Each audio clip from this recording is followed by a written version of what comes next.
Hello guys, welcome back to my channel. Breaking news. The killer of Yu Melong identified just 1 week after his death. September 27, 2025, Global News Network. Only 7 days ago, the nation awoke to headlines announcing the death of Yu Melong, the notorious serial killer whose crimes spanned more than a decade and left countless families shattered.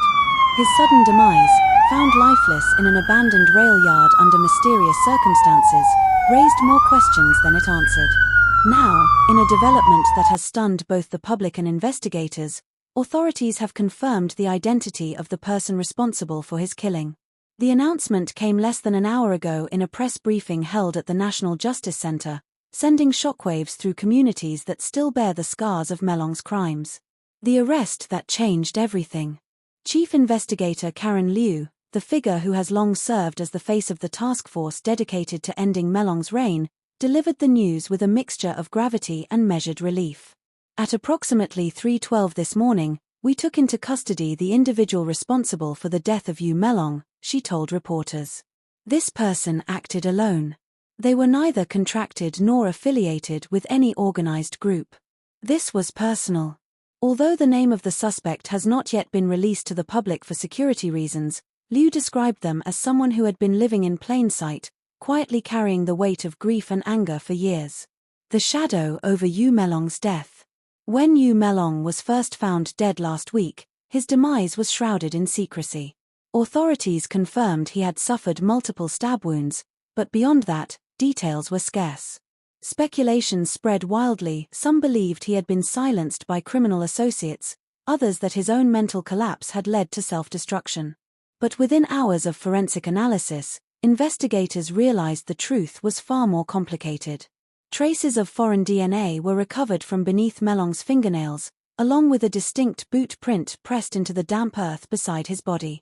Both clues were quietly pursued in the days following his death. The breakthrough came late last night, when a routine database scan linked the DNA sample to a profile previously flagged in connection with one of Melong's earliest victims. Within hours, a covert operation was mobilized. By dawn, the suspect was in custody. A story written in blood and silence. Though the authorities have refrained from revealing the suspect's identity, insiders within the investigation hinted at a tragic backstory. According to one source, the suspect may have been directly connected to a victim of Melong's, perhaps a sibling, a spouse, or even a survivor who escaped but never recovered from the trauma. This wasn't random, the source emphasized. This was someone who had been waiting, watching, planning. For them, it wasn't justice through the courts. It was personal reckoning. Such speculation has only fueled the public's curiosity. Online forums are ablaze with theories, and social media feeds are dominated by the hashtag #WhoKilledTheKiller. The nation reacts. Public response to the announcement has been swift and divided. Some have praised the unknown killer as a hero, believing they delivered the justice the system could not. Others condemn the act, warning that celebrating vigilantism undermines the very rule of law. I lost my sister to Yu Melong, said Clara Zhong, speaking through tears outside a memorial site where flowers and candles still burn for Melong's victims. A part of me is relieved he's gone. But I don't know if I can celebrate the way he died. Another crime doesn't erase the ones he committed. Legal experts, meanwhile, warn that the upcoming case could redefine debates around justice, morality, and vigilantism for years to come. The courts will not just be judging the suspect, explained Professor Daniel Wu, a criminal justice scholar. They'll be judging society's response to fear, to grief, and to vengeance. What happens next? Authorities confirmed that the suspect is currently being interrogated at an undisclosed facility under maximum security. Prosecutors are expected to file charges within the next 48 hours, setting the stage for what could become one of the most contentious trials in recent memory. This isn't over, Chief Liu warned. Yu Melong may be gone, but the story does not end with his death. We must now confront the difficult questions his killing raises and seek justice, not only for his victims, but also for the law itself. For the families of Melong's victims, closure may finally be within reach. But for a nation still haunted by his crimes, the capture of his killer marks only the beginning of a new chapter, one that promises to be just as complex, and perhaps just as unsettling, as the last. Identity of Yu Melong's killer uncovered. The suspect revealed. Global News Network. Just hours after officials confirmed that the killer of serial murderer Yu Melong had been taken into custody, new information has begun to emerge about the suspect's identity and the possible motives behind their shocking act. From shadows to spotlight. Law enforcement sources speaking on condition of anonymity have revealed that the suspect is a 34-year-old individual named Leang Weii, a former construction worker who had been living quietly on the outskirts of the capital. Neighbors describe Leang as quiet but polite, a man who kept mostly to himself and rarely drew attention. But beneath that unassuming surface lay a life scarred by tragedy. A decade ago, Liang's younger sister, Mai, disappeared under mysterious circumstances. Though her body was never found, investigators at the time linked her disappearance to Yu Melong's pattern of abductions. Still, lacking sufficient evidence, the case grew cold. It haunted him, said a family acquaintance. Liang never stopped talking about Mai. He never accepted that justice wasn't coming. A decade of obsession. Documents seized from Liang's modest apartment paint a picture of a man consumed by vengeance. Investigators discovered stacks of newspaper clippings, photographs of Yu Melong's known crime scenes, and a handwritten journal spanning nearly 11 years. In one entry, written in 2017, Liang reportedly scrawled, "If the courts won't stop him, I will. He cannot keep taking people from us. He cannot keep breathing while my lies silent." These writings suggest that Liang had been tracking Yu Melong long before authorities ever narrowed their own focus. Police now believe Liang shadowed the serial killer for years, following him from city to city, waiting for an opportunity to strike. The night of reckoning. Last week, when Yu Melong's lifeless body was discovered in the abandoned rail yard, authorities initially assumed it was the work of rival criminals or perhaps even an inside betrayal. But new evidence indicates that Liang had meticulously planned the encounter. Surveillance footage recovered from a nearby traffic camera reportedly shows Liang entering the rail yard just minutes before Melong was last seen alive. Forensic tests matched a unique boot tread found at the scene to a pair seized from Liang's residence during his arrest. "This was not an impulsive act," said Chief Investigator Karen Liu during a late-night update. "This was the culmination of years of planning by someone who had convinced himself that vengeance was the only path forward." Public reaction. Hero or criminal? The revelation of Leang Weii's identity has ignited intense public debate. Vigils for Melong's victims have transformed into heated gatherings, with some participants holding signs reading "Liang did what justice couldn't," while others counter with "Murder is not justice." "He's a hero in my eyes," said one attendee, a man who claims to have lost his cousin to Melong's crimes. "The system failed us. Liang did what needed to be done." Yet many argue that glorifying Liang's actions risks endorsing vigilantism. Legal analyst Hua Ren put it bluntly, "If we celebrate this killing, we risk opening the door to chaos. Today it's a serial killer. Tomorrow it could be anyone accused, guilty or not. The road ahead." Leang Weii now faces charges of homicide, unlawful possession of a weapon, and obstruction of justice. His trial is expected to draw international attention, with legal experts predicting a fierce battle between prosecutors determined to uphold the rule of law and defense attorneys arguing that Liang acted out of unbearable grief and moral necessity. For families of Yu Melong's victims, the case reopens old wounds even as it offers a strange form of closure. "We lost Mai to a monster," said one of Liang's cousins in a tearful interview. "Now we might lose Liang to the system. It feels like the same nightmare all over again." The trial of Leang Weii, killer of serial murderer Yu Melong, begins. The case that has gripped the nation entered a dramatic new phase today as Leang Weii, the man accused of killing serial murderer Yu Melong, appeared in court for the first time. The courtroom was filled to capacity, with families of Melong's victims, journalists from across the globe, and members of the public who had waited for hours in line just to witness history unfold. The stakes of this trial could not be higher. On one hand, the law demands accountability for murder, no matter the victim. On the other, Leang Weii has become a polarizing figure viewed by some as a vigilante hero, by others as a criminal no different from the monster he slew. The courtroom atmosphere. From the moment the heavy wooden doors swung open, the tension was palpable. Leang, dressed in a plain grey prison uniform, was led into the courtroom under tight security. His face was calm but weary, betraying the strain of weeks spent under the public spotlight. As he entered, a ripple went through the room. Some spectators nodded in quiet approval, while others glared, whispering words like murderer and executioner. Judge Han Rui, presiding over the case, quickly silenced the murmurs. Known for her strict demeanor and unflinching fairness, she reminded the court, "This is not a trial of vengeance or of public opinion. This is a trial of law." Opening statements. Two worlds collide. Prosecutor Zhong Qiong wasted no time in framing the case. Standing tall, his voice firm, he addressed the jury directly. "Ladies and gentlemen, this case is not about Yu Melong's crimes.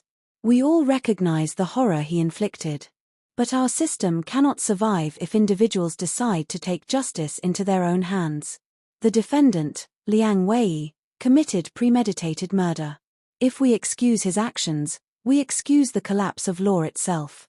The prosecution emphasized the evidence: forensic matches between Liang's boots and the crime scene, DNA linking him to the struggle, and his own journals describing his obsession with ending Melong.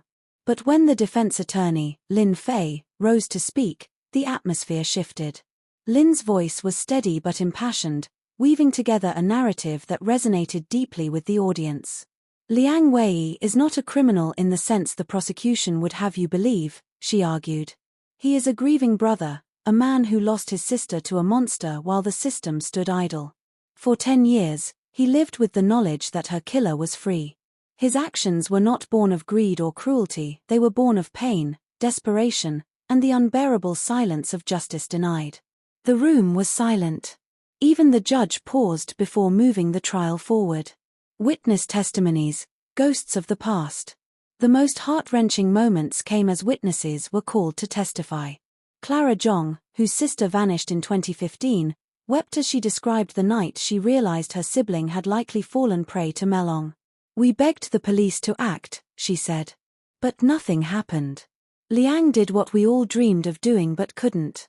Forensic analyst Dr. Angela Park presented detailed evidence linking Liang to the crime scene: the boot prints, the DNA, the journals.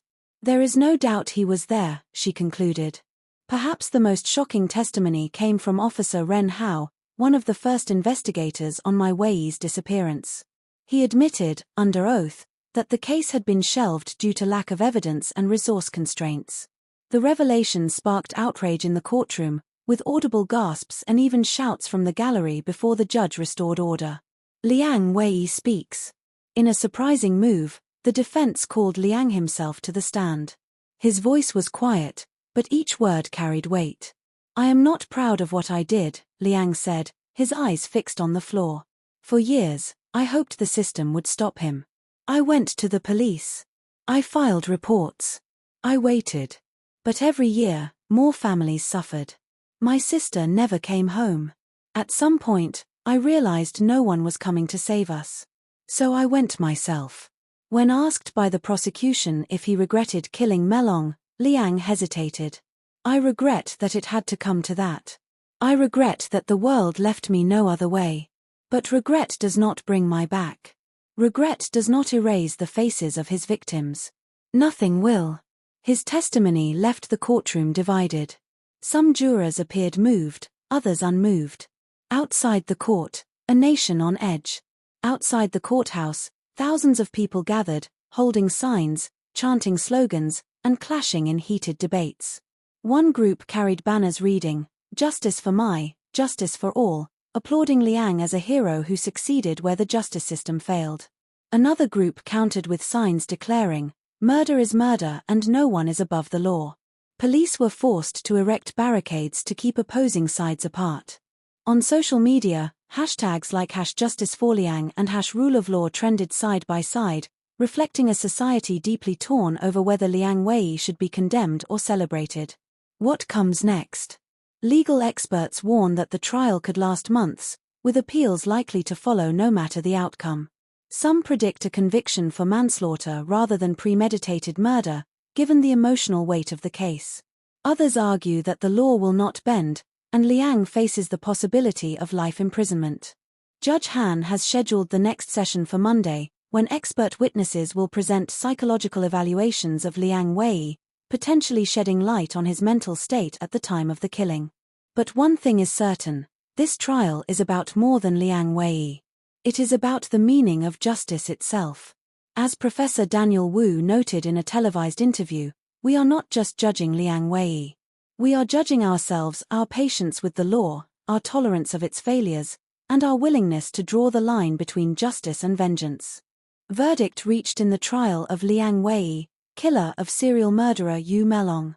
After weeks of dramatic testimony, fiery arguments, and emotional outbursts, the jury in the trial of Leang Weii has finally delivered its verdict. The world watched in silence today as Judge Han Rui read aloud the decision that will shape not only Liang's fate, but also the nation's ongoing debate over justice, law, and vengeance. The day of decision. The courthouse was surrounded from dawn by thousands of demonstrators, their chants echoing off the stone walls. Some shouted "Free Liang," while others countered "With no one above the law." Riot police lined the streets, prepared for unrest no matter the outcome. Inside, the courtroom was so tense it felt suffocating. Liang sat quietly at the defense table, his hands folded, his eyes distant.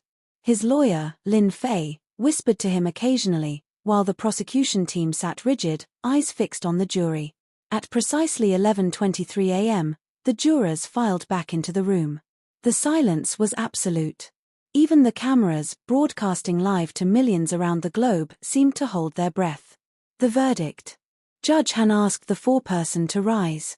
The foreperson's voice shook slightly, but the words were clear. On the charge of first-degree murder, not guilty. On the charge of second-degree murder, guilty. On the charge of possession of an unlawful weapon, guilty. The decision struck the courtroom like lightning. Gasps erupted, some of relief, others of outrage. Families of Melong's victims clutched one another, some in tears, unsure whether to cheer or despair. Judge Han immediately called for order. "This is a court of law," she declared firmly, her gavel striking like thunder. "Order must be maintained." Leang Weii lowered his head, breathing deeply, as if the weight of years had finally settled on his shoulders. Sentencing, a balance of mercy and law. The judge delivered her sentence shortly after the verdict, 20 years imprisonment, with eligibility for parole after 12. In her ruling, Judge Han explained, "The court recognizes the extraordinary circumstances surrounding this case. Yu Melong was a predator who terrorized our society. The system failed to deliver justice for many of his victims, including the family of the defendant. However, we cannot condone vigilante killings, no matter the target. To excuse murder entirely would be to abandon the foundation of law itself." Her words struck at the heart of the debate. She acknowledged Liang's suffering, but also affirmed that justice cannot be rewritten by grief and rage alone. Emotional reactions in court. As the sentence was read, Liang's cousin sobbed openly, shouting, "He saved us. He saved us all." Security moved swiftly to escort her out. Meanwhile, members of the victims' families had mixed responses. Some nodded solemnly, agreeing with the punishment. Others whispered angrily, insisting Liang should walk free.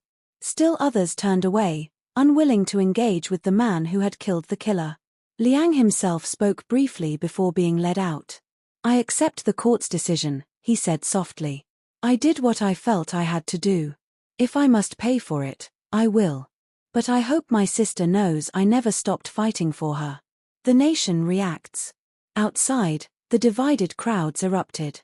Supporters of Liang cheered the reduction from first-degree murder, chanting justice for Liang and demanding his immediate release.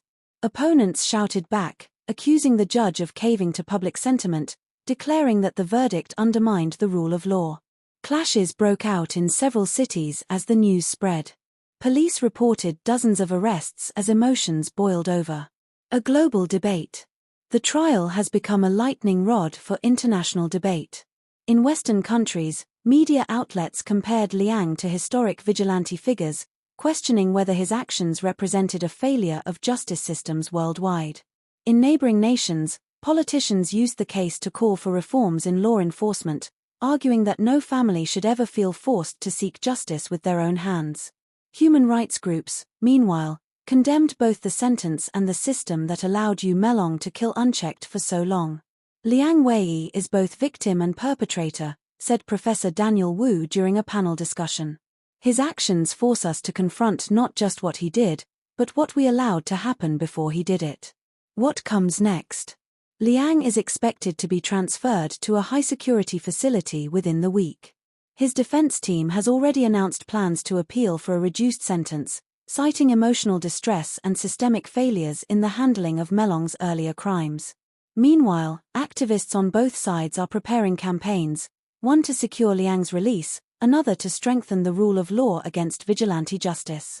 For the families of Melong's victims, the verdict is bittersweet. "We lost our loved ones, and nothing can change that," said Clara Zhong. "At least now, we can close the book on Yu Melong. But whether justice was truly done today, I'm not sure any of us can say." The legacy of Yu Melong and the man who killed him.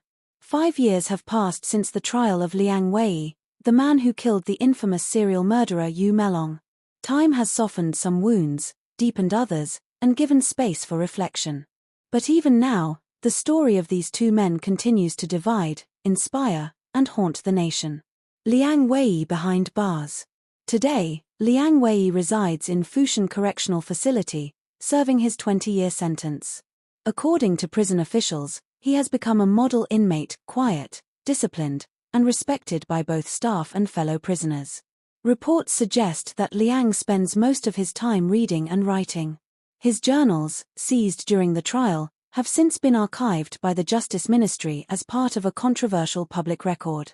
In letters leaked to journalists, Liang has written about finding a strange peace in confinement, though he admits to longing for freedom and mourning the life he might have had. "I don't regret ending Yu Melong's terror," one letter reads.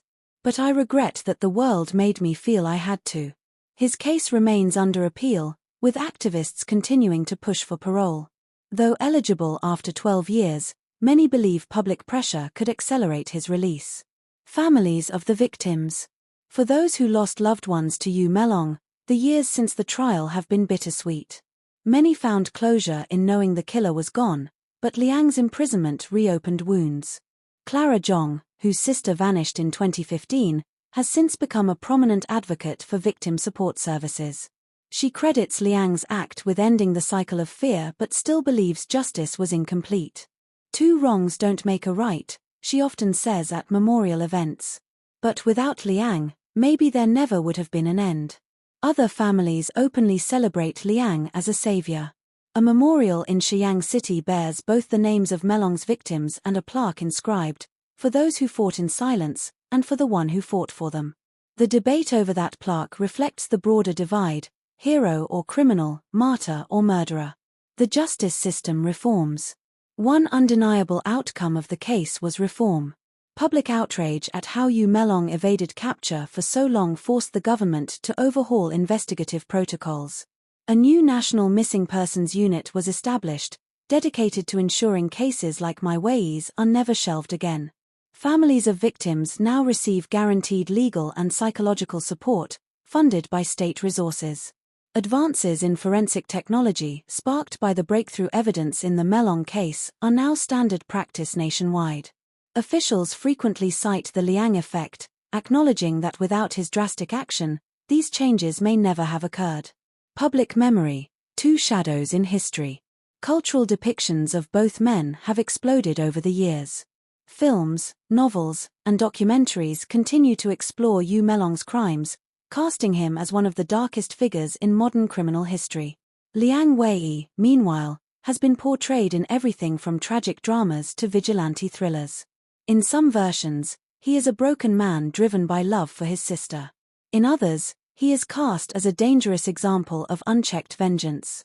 Universities now teach the Melong Liang case in courses on criminal justice, ethics, and philosophy, debating questions that remain unresolved. Is vigilantism ever justifiable? Did Liang save lives, or did he simply break the law like Melong did? Can grief excuse violence? The world in reflection. Internationally, the story remains a touchstone in discussions about law and morality. Some nations hold up Liang as a tragic hero, proof of how systems fail ordinary people. Others warn that his story shows the perils of glorifying revenge. At a recent UN symposium on justice, a delegate summarized it this way. Yu Melong represented the darkest corners of humanity. Leang Weii represented its pain. The law was caught in between. Liang's future. As Liang approaches his 12th year behind bars, the possibility of parole looms. Supporters have pledged to gather outside the prison gates when the decision is announced, demanding his release. Opponents argue that freeing him early would undermine the hard-fought principles of the justice system. Whether he walks free or remains imprisoned, Leang Wei's name will forever be linked to Yu Melong's. Together, they symbolize the collision of evil, grief, and justice, a story that refuses to fade even with time. Closing words.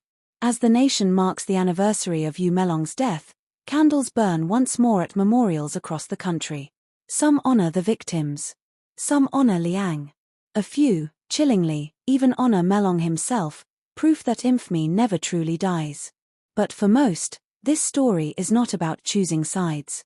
It is about confronting the uncomfortable truth that justice is fragile, law is imperfect, and vengeance, once unleashed, leaves scars that last for generations. The final words belong, perhaps fittingly, to Leang Weii himself, written in a letter to his cousin last year. I am not a hero.